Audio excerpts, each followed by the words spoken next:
आप सबका बहुत बहुत अभिनंदन और नमस्कार। मैं अनुराधा शारदा आप सबका अभिनंदन करती हूँ और नमस्कार सर, आपको भी बहुत बहुत प्रणाम और नमस्कार। नमस्कार। आज हम फिर जुड़े हैं चंद्रशेखर शर्मा जी के साथ और सर की बहुत सारी किताबें हैं, सर के यूट्यूब वीडियोस भी हैं, उनका चैनल और उनकी वेबसाइट भी है। जरूर देखिए क्योंकि आपको वहाँ भरपूर ज्ञान मिलेगा, तरह तरह की टॉपिक्स पर आपको वीडियोस भी मिलेंगी। सर आज हमें एक बहुत इंटरेस्टिंग टॉपिक आरूढ़ पर समझाने जा रहे हैं। सर ये आरूढ़ पर हमने बहुत कुछ सुना, बहुत कुछ जाना, लेकिन ये आरूढ़ का हमारे जीवन में क्या महत्व है, ये थोड़ा इस बात को भी इस पर दृष्टि डालें। जरूर। हम पहले ये समझेंगे आरूढ़ है क्या, उसका अर्थ क्या है। जी आपने आरोहण शब्द सुना होगा। हाँ, ऊपर चढ़ना। ध्वजारोहण, ध्वज का आरोहण, ध्वज को हम ऊपर चढ़ाते हैं, जी। है ना। अश्वारोहण, हम घोड़े पे बैठते हैं, जी। है ना। तो आरूढ़ का मतलब किसी पे बैठना, जी। है ना। यानी हम जो है उससे हमने कुछ भिन्न दिखना। जी। क्योंकि जब हम आरूढ़ करते हैं तो हम जमीन से उठ के कहीं ऊपर चले जाते हैं। जी। हम जो है उसका शायद उसको अंग्रेजी में आप बोल सकते हैं कि एक्सपांडेड विजन हमारी दिखती है, हम ज्यादा बड़े दिखते हैं उससे हाँ, ऊपर दिखते हैं, different बड़े दिखते हैं। हाँ है। हाँ। तो राज्यारोहण, राज्य पे आरोहण करना, है ना। तो आरूढ़ का अर्थ ये है। अब ये आरूढ़ है क्या? जी। तो ऐसा तो पहले सूत्र में जैमिनी ऋषि ने बोला है, यावदादिश्रयम पदम वृक्षाणाम, यानी वृक्ष यानी राशि, इसका जो ईश है यानी उसका मालिक, ये जिसके आश्रय से रहता है उसको पद बोलते हैं। उसका आश्रय आगे जाके जहां होगा उसको हम पद बोलते हैं। जी। अब ये आश्रय कहाँ होगा, ये सबसे बड़ा प्रश्न है, क्योंकि इतना ही बोल के छोड़ दिया है, पर इसका मतलब एक है। जी।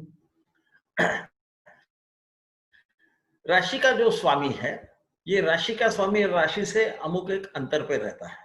जी। उतना ही अंतर हम आगे जब गिनते हैं तो जो भी राशि आती है उसको इस मूल राशि का आरूढ़ कहा जाता है। जी। इसको ग्रह भी कहा जाता है। ये इसका अर्थ क्या है?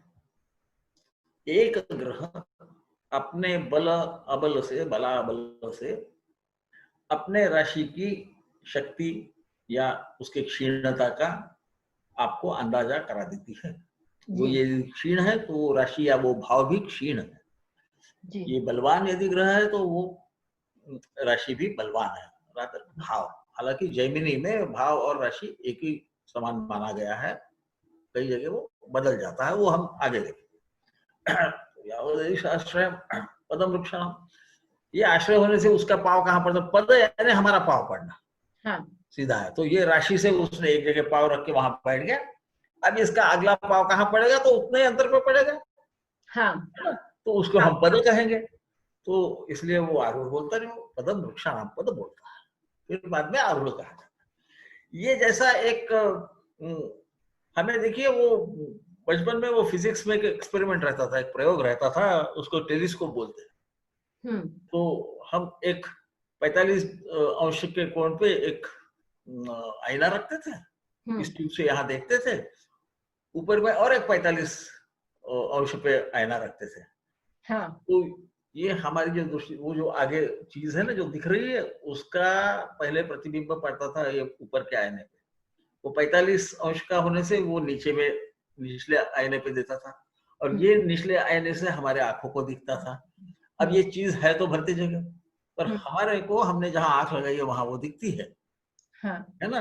तो ये आरोह है, ये आरूढ़ है, वो वहां है नहीं पर हमें दिखती है। इसका मतलब कि उसका जो भी प्रभाव है वो हमारे पे पड़ रहा है। तो ऐसा समझ लीजिए कि ये बीच में ग्रह है, वो राशि है, और ये जो पद है इस राशि पे भी उसी का वही प्रभाव पड़ रहा है। या आईने के बीच में, आप दो आईनों के बीच में आप खड़े हो जाओ, आपका इधर जो प्रतिबिंब होगा वही दूसरे आईने पे भी जाएगा। आपका अंतर दोनों से सरीखा होना चाहिए, और उनका जो कोण है वो भी सही होना चाहिए, वैसा ही होना चाहिए। एक का जो कोण है वही दूसरे का होना चाहिए। यहाँ पर भी हो गया वैसे ही कि मेष राशि है, समझ लीजिए आप। त्रिकोण में आसानी से समझेगा, खासकर हम उत्तर भारतीय यदि कुंडली को देखेंगे तो बहुत आसान हो जाएगा कि मेष लग्न की कुंडली है, मंगल बैठा है पंचम भाव। अब ये पंचम भाव से उसी कोण से उतनी ही दूरी पे नवम भाव आता है, तो ये नवम भाव जो है ये वो लग्न का पद हो गया। जी जी यावत ईशा, जिस प्रकार से ईश किसका, ये राशि का, मेष राशि का जो मालिक है ये मंगल जो है, उसका जो अगला चरण यहाँ पड़ेगा, एक चरण तो यहाँ आ गया है, दूसरा चरण यहाँ पड़ेगा। हाँ। और नवमे राशि पे इसको हम लग्न का आरूढ़ कहेंगे। अब ये जो आरूढ़ है इसके बारे में अलग अलग विचार हैं। जी।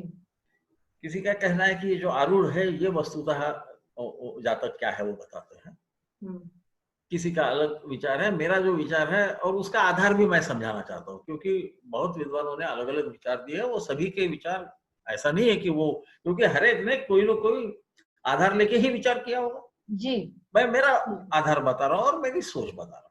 जी। तो इसके लिए हम जाते हैं क्योंकि महर्षियों से हम महर्षियों की तरफ जाना चाहिए, सूत्रकारों से सूत्रकारों की तरफ जाना चाहिए। तो कपिल मुनि जो थे, जिन्होंने सांख्य न्याय की बात की, या सांख्य योग हम बोलते हैं उसको, तो वो न्याय है, वो लॉजिक है। तो उसमें उन्होंने इसको बिंब प्रतिबिंबवाद बोला जाता है। उन्होंने कहा यथा जलस्थ आभास स्थलस्थेन अवदृश्यते, स्वाभासेन यथा तथा सूर्यो जलस्थेन दिवि स्थित। फिर वो बोलते हैं एवं त्रिविध अहंकारो भूतेन्द्रिय मनोमय है। तो जैसा सूर्य जहां है वहीं बैठा है, प्रकाशमान तो सूर्य है, इसकी किरणें जब जल पे पड़ती है तो वहां हमें ऐसा प्रतीत होता है कि सूर्य दिखाई दे रहा है। ये सूर्य फिर प्रतिबिंबित होता है किसी दीवार पे।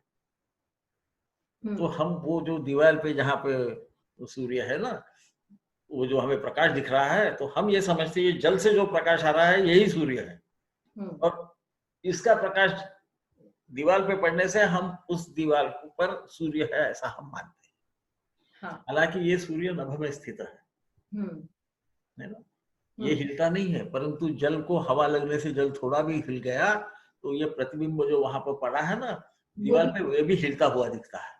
हमें ऐसा प्रतीत होता है कि ये सूर्य नाम की चीज है, या दिव्य, यानी जो दिव्य रूप है या जो प्रकाश है, ये हिलने वाला प्रकाश है, हालांकि वो है नहीं। तो ये जो स्थल पे पड़ने वाला प्रकाश है ये आरूढ़ है सूर्य का, जल के सहारे। जल को हम ग्रह समझे, सूर्य को उसका वो राशि समझ लीजिए, और ये जो दीवार है वहां जो प्रतिबिंब दिख रहा है, प्रतिबिंब का प्रतिबिंब, तो उसे हम आरूढ़ समझ लेंगे। तो हमें आरूढ़ का अर्थ समझ। सर ये बहुत ही सुंदर एक तरह से उदाहरण है, क्योंकि यदि हमारा ग्रह बदल जाता है, ग्रह की मतलब ग्रह, यदि जैसे आपने बताया कि मंगल पंचम भाव में यदि विद्यमान है, यदि मंगल षष्ठम भाव में चला गया तो आरूढ़ भी बदल जाएगा। वो प्रतिबिंब बदलने से ही आरूढ़ भी बदल जाता है, जबकि राशि तो अपनी जगह वही है। बराबर, बिल्कुल सही, बिल्कुल सही है। और इसीलिए अब किसी का मानना ऐसा है कि नहीं ऐसा नहीं है, इसको हम दूसरे ढंग से सोचेंगे कि हमें प्रकाश तो प्रतीत हो रहा है यानी हमारे दीवार पे, और उसका प्रतिबिंब जल में है, और इससे हम सूर्य को समझ सकते हैं जी। हालांकि इसी ढंग से उन्होंने लिया, वो द्वैत अद्वैतवाद के बारे में बात कर रहे हैं कि हम इस पर से धीरे धीरे हमको वो सूर्य समझेगा जी। जब हम देखते जाएंगे कि ये क्यों हिल रहा है, तो अच्छा पानी हिल रहा है, जब पानी हिल रहा है, पानी क्यों हिल रहा है, तो यहाँ पे कहाँ प्रकाश आ रहा है, तो हमको तब हमें जाके सूर्य समझेगा, ये अर्थ है। शायद इसका उल्टा करने की वजह से कुछ लोग उसको सच पाते, कोई इसको। मेरा ऐसा मानना है कि कई बार आप ऐसे लोगों देखोगे, और इसके अनुभव हमें आते जाएंगे, कि जिन्हें हम बहुत ही धार्मिक समझते हैं, बाद में समझते हैं तो बिल्कुल अधार्मिक थे जी। तो ये जो धार्मिक समझना है ये शायद आरूढ़ है जी, है ना। ऐसा मेरा मानना है, ये गलत हो सकता है, पहले समझ जी, ये बिल्कुल भी गलत हो सकता है। नहीं तो मेरा ऐसा मानना है कि पद जो है ये आरूढ़ होने से, जो है उससे हमें ज्यादा जो दिखता है, हमें जो दृष्टिगोचर हो सकता है, क्योंकि यदि घोड़े पे आदमी बैठा तो दिखता है, हाँ, तो गड्ढे में बैठा रहा तो दिखेगा नहीं, भले वो आदमी तो वही है। तो हमें जो दिखता है, हम जो उसको मानते हैं, वो तो आरूढ़ है। जी, और शायद इसीलिए आचार्यों ने बोला भी है कि जो चीज हम आरूढ़ से बताते हैं वही कारकांशों से भी देखना चाहिए, वही लग्न से भी देखना चाहिए। जी, तो ये हमें अलग अलग औजार दिए हैं, हमको उसे औजार का उपयोग करेंगे, ये तो हमारे पे है। तो ये मैं इसलिए स्पष्ट कर देना चाहता हूँ, आगे में भी मैं इस बारे में बोलूंगा। अब हम देखेंगे कि ये तो बिंब प्रतिबिंब तो हमें समझ गया, हाँ, अब इसका करना क्या। तो क्या ये हर वक्त ऐसा ही रहेगा? अब बिंब प्रतिबिंब बोलते साथ एक से जो प्रतिबिंब सप्तम पे पड़ेगा वो फिर से एक पे ही जाएगा। जी, तो ये बात तो पक्की है कि यदि सप्तम में स्वामी बैठ गया तो ये खुद ही आरूढ़ भी रहेगा और खुद ही मूल राशि रहेगा, ये तो हो नहीं सकता। तो इसमें कुछ है। तो इसलिए महर्षि जैमिनी ने बोला, ये बहुत विद्वान लोग थे वो, जिसको हम बोलते हैं लॉजिकल, एक विचारधारा को पूरे तरह तक लेके जाते थे। उन्होंने बोला स्वस्थे दाराहा, ये स्वस्थे दाराहा जो है, इसका मतलब यदि उस राशि का स्वामी खुद से चौथे घर में बैठे, उसी को उसका आरूढ़ समझ ले, उसके लिए आप सप्तम पे बच जाओ। हाँ, क्यों न जाओ? तो ये इसके लिए तो हमें नीलकंठ वगैरह आचार्य जो थे, इरंगंटी रंगाचार्य, विद्वान लोग बहुत हो गए हमारे हिंदुस्तान में, उन्होंने जो किया है उसके हिसाब से उसके बारे में हम बात करेंगे, पर बहुत 2 मिनट के लिए करेंगे। तो फिर उसने बोला सुतस्थे जन्म, यदि वो सप्तम में पढ़ते तो उसको दशम में गिनो आप, है ना? क्योंकि यदि सप्तम का स्वामी लग्न में बैठा फिर से वो सप्तम में आएगा, तो वहां तो आएगा नहीं, तो उसको दशम में पकड़ो। यानी ये जहां पे भी आपको लग रहा है पढ़ रहा है, वहां से 10वां भाव पकड़ लो तो आपको समझ जाएगा कहाँ जी, है ना? या जहां पढ़ रहा है ऐसा लगता है उसके 4 घर पीछे चले जाओ। अब किसी भी ढंग से देखते, ऋषियों ने ये बोला है तो मैं भी वही बोलता हूँ, मैं भी दशम ही देखता हूँ। ये जैसा लग्न से है वैसे हर भाव से, क्योंकि हर भाव का आरूढ़ निकलता है। जी, मेरे पास धन क्या है, ये शायद मेरा धनारूढ़ आपको बताएगा। हम्म, आपको ऐसा लगेगा, हो सकता है मैं विजय मल्ल्या जी के समान पूरा कर्ज में डूबा होगा, है ना? तो आरूढ़ और इसका जो अर्थ है उसको अभी उनके यदि राशि चक्र होंगे तो उसपे अनुभव करके देख लेना क्या आता है, तो हमें सच क्या है समझेगा। मैं भी आप ही के समान पढ़ता हूँ, अभी इतने साल से पढ़ ही रहा हूँ और पढ़ते ही रहूंगा। तो अब ये काय पर से आपने पकड़ा, ये इसी ढंग से करना। तो आगे वो बोलते हैं कि पहले तो हमारे पाराशर जी बता रहे हैं इसका आसान करके, क्योंकि ये आपने तय कर लिया, नहीं नहीं नहीं, पाराशर ने भी यही कहा है। और ये मैं इसलिए बताना चाहता हूँ कि ये दोनों पद्धति अलग नहीं है, ये समझे। हमारे में बहुत एक विश्वास जैसा फैशन बैठ बोलते गया हैं आजकल, हाँ, है ना? फैशन बोलते हैं अंग्रेजी में, हो गई है कि भाई पाराशरी एस्ट्रोलॉजी और जैमिनी एस्ट्रोलॉजी, ऐसा कुछ नहीं है। पाराशर ने यही कहा, पाराशर जी ने यह स्पष्ट शब्दों में कहा जी, है ना? तो वो उसका आप दिखाओगे अपनी स्लाइड तो लोगों को समझ जाएगा उन्होंने क्या कहा है। वो कहते हैं स्वस्थानम सप्तमम नहीं, वो पद ये खुद के स्थान में या अपने से सप्तम में रह नहीं सकता। भवती भवितु महति तस्मिन् पदत्वे विज्ञेयम मध्यम तुर्यम क्रमात् पदम, है ना? तो यदि ये स्वस्थान में पढ़ रहा है तो कहाँ जाना, वो भी बताया। मध्यम यानी दशम, 10वीं राशि, तुर्य यानी चौथा भाव, वहां से जहां भी पढ़ा होगा वहां से। ये बृहत पाराशर होरा शास्त्र में बहुत स्पष्ट शब्दों में, सूत्रों में न कहते हुए श्लोक में कहा है ना? वो यथा तूर्य स्थित नाथा, तूर्यम आप पढ़ सकते हो उसको, तूर्य में वो पदम भवे, चतुर्थ में होगा वो तो चतुर्थ को ही पद पढ़ो, और सप्तम में होगा तो उसको 10वें भाव को उसका पद समझिए। तो बहुत कोई कॉम्प्लिकेटेड नहीं है, बहुत जटिल नहीं है। यदि राशि का खुद से सप्तम में पड़े तो उसको दशम में पकड़ना, चतुर्थ में पड़े तो चतुर्थ में ही पकड़ना, क्योंकि नहीं तो वो सप्तम में चला जाएगा। सप्तम में बैठा तो लग्न में जाएगा पद, उसको दशम में पकड़ना। बहुत आसान है। फिर और एक चीज जो है, जो जैमिनी सूत्रों में मैंने तो कम से कम पढ़ी नहीं है, आगे हो सकता है कि होगी भी, क्योंकि सूत्रों के ये जो पांडुलिपियां मिली है, ये सब मिली है कि नहीं अभी भी संशोधन का विषय है। परंतु पराशर इसी प्रकार से ग्रह का भी पद होता है ऐसा कहते हैं। बोलते यस्मात् तावत् खेटा, तो यानी खेटा आत बोला है ना वहां से। तो जैसा मंगल का जो राशि है वो कौन सी है देखना, उसमें फिर शक्तिशाली राशि देखी जाती है सहसा। तो वहां तक गिनना, वहां से और उतने ही घर आगे जाना, तो ये ग्रह का आरूढ़ हो गया। ऐसा बोला, पर उसका प्रयोग कैसा करना ये कहीं लिखा नहीं है। इसमें ज्योतिषियों ने अपने विवेक का प्रयोग करना चाहिए। ग्रह आरूढ़ भी कुछ लोग निकालते हैं, परंतु वो जैमिनी सूत्रों में नहीं है। मैं जैमिनी में नहीं है ऐसा इसलिए नहीं बोलता क्योंकि मेरे हिसाब से ये एक ही चीज है, इसका कुछ विशिष्ट विषयों पे जैमिनी जी ने ज्यादा विस्तार से बताया जी। वो उसके बारे में आगे बोलते भी है, वो भी आ ही जाएगा, है ना। तो अब ये कहाँ से आया, तो उसके बारे में जैमिनी साहब ने बोला है। देखिए कटपयादी पद्धति के बारे में हमने पिछले बार देखा है, उसका चार्ट भी देखा है। तो कटपयादी में चूंकि केवल वर्णों का प्रयोग किया गया है, यहाँ पे स्वरों का प्रयोग नहीं है, इसीलिए इसको कटपयादी को कई बार वर्ण पद्धति भी बोला जाता है जी। और इसका प्रयोग वगैरह तो आगे 2 स्लाइड्स में हमने दिया है कैसा करते हैं, उसको मैंने बार बार बोलने की कोई जरूरत नहीं है, आप लोग सब विद्वान हो, खुद ही समझ जाओगे। तो फिर जैमिनी क्या बोलते हैं, सर्वत्र सवर्णा भावा राशयश्च, बोलते सब जगह भाव और राशि का जहां भी संबंध आएगा तो वर्ण के पद्धति का अनुकरण कीजिए। इसका मतलब कटपयादी का कीजिए। कटपयादी इसलिए बोलते कि आप देखोगे क ख ग घ है ना, च छ ज ज, तो हम जब 1 नंबर का चार्ट में देखोगे तो क, ट, प और य, आदि का मतलब य और बाकी स्वर, बाकी वर्ण, है ना, व्यंजन। तो बहुत सिंपल है, इसीलिए उसको कटपयादी बोलते हैं। ये वररुचि ने इजाद किया ऐसा कहा जाता है, वो शायद आंध्र के थे, मुझे मालूम नहीं। तो इसलिए वो बोलते हैं सर्वत्र सवर्णा भावा राशयश्च। आगे वो कहते हैं न ग्रहाहा, ये न ग्रहाहा को कई बार गलती से भूल जाते हैं, उसमें कोई गलती नहीं है वो, क्योंकि ये आसान नहीं है। तो जैसा मंद चंद्राभ्याम करके एक आता है, वो हम 3 जोड़ियां देखते हैं, उसकी आयु कितनी लंबी होगी उसके लिए।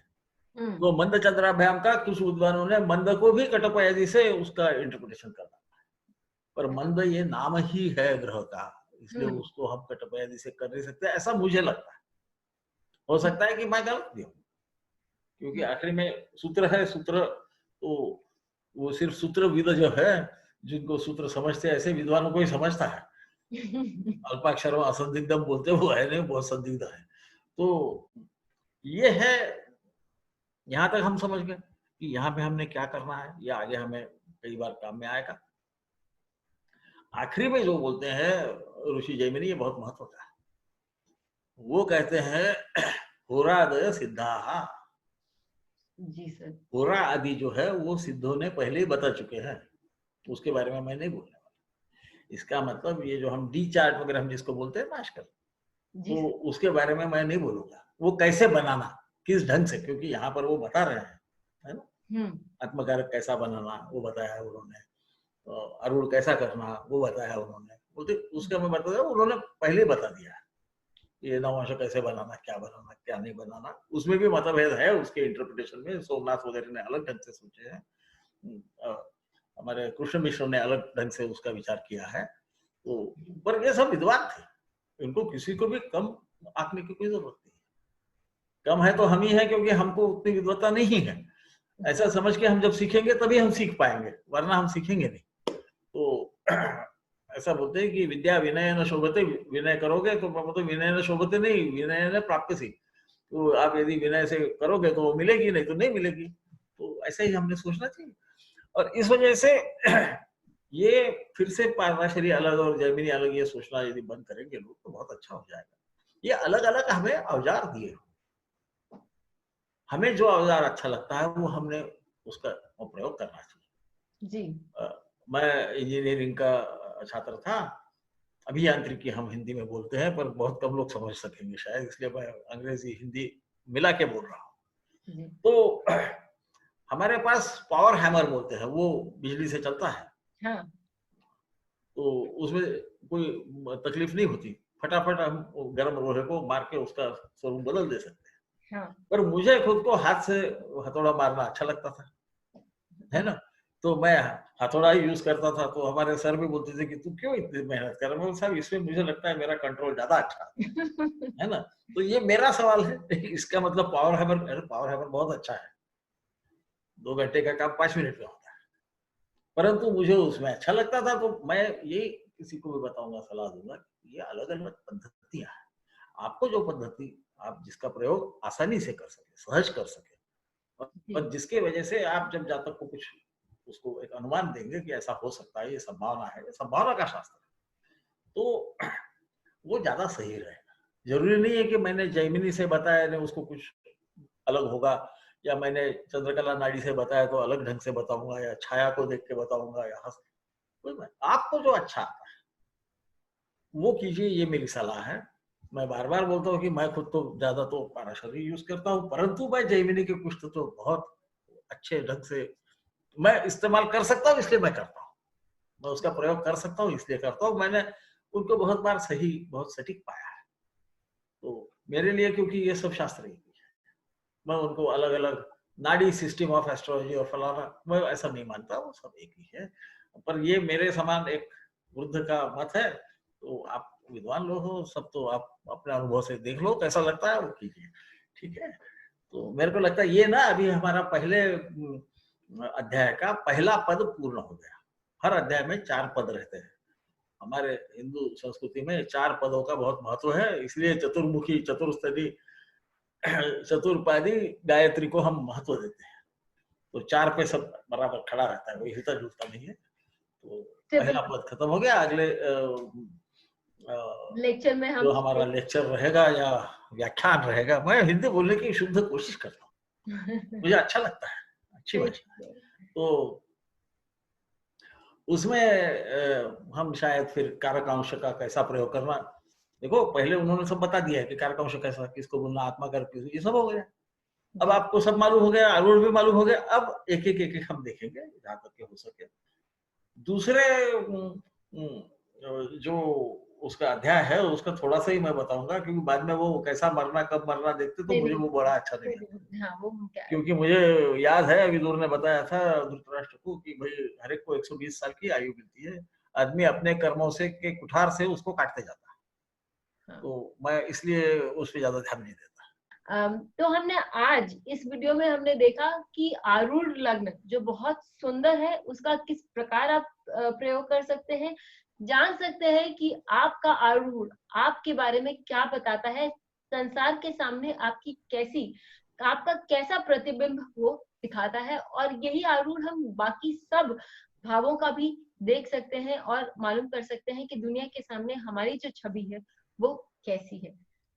अपने चार्ट्स पे लगाना न भूलें, देखना न भूलें, और आगे फिर मिलते रहेंगे सर के साथ।